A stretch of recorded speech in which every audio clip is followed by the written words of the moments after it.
جب بھی گمراہی کی طرف لوٹو گے اس وقت لوٹو گے جب قرآن تمہارے ہاتھوں سے چھوٹ جائے گا اور جب حضور صلی اللہ علیہ وسلم کا طریقہ اور سنت تم سے چھوٹ جائے گا۔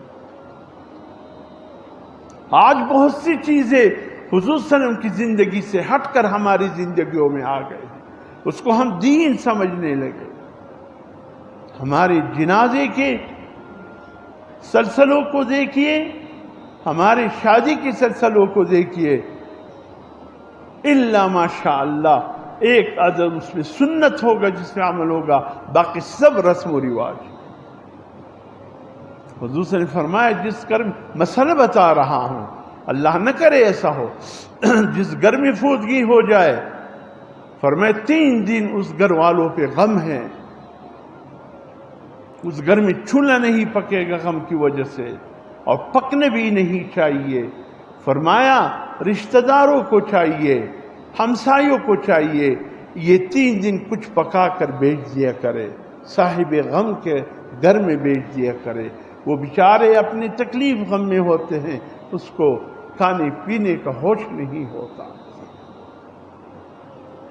اور فرمایا جو قریب کے لوگ ہیں ان کو حکم دیا تم میت کی گھر میں یہ 3 دن کھانا مت کھاؤ، جاؤ اپنے گھروں میں کھاؤ۔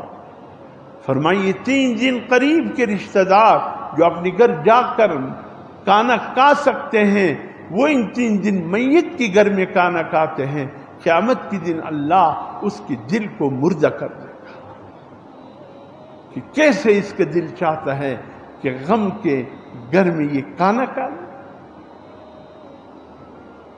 منع کیا۔ تو ہمارا حال یہ ہے کہ میت والے کی گھر میں بریانی بھی پک رہی ہے، قورمے بھی پک رہے ہیں۔ ایک کہا مولوی صاحب زردہ ضروری ہوتے کہ نہیں ہوتے؟ استغفر اللہ، میں نے کہا تم دعوتی ولیمہ کر رہے ہو کہ میت کی کھانا دے رہے ہو؟ اب میت کی کھانے میں تم زردہ بھی دے رہے ہو؟ حد ہو۔ یہ تو بس ایک پیٹ پالنا ہے اس وقت، وہ بھی کوشش کیجیے کہ میت کے جو قرب و رشتہ دار ہے، جو اقربا وہ کھائے۔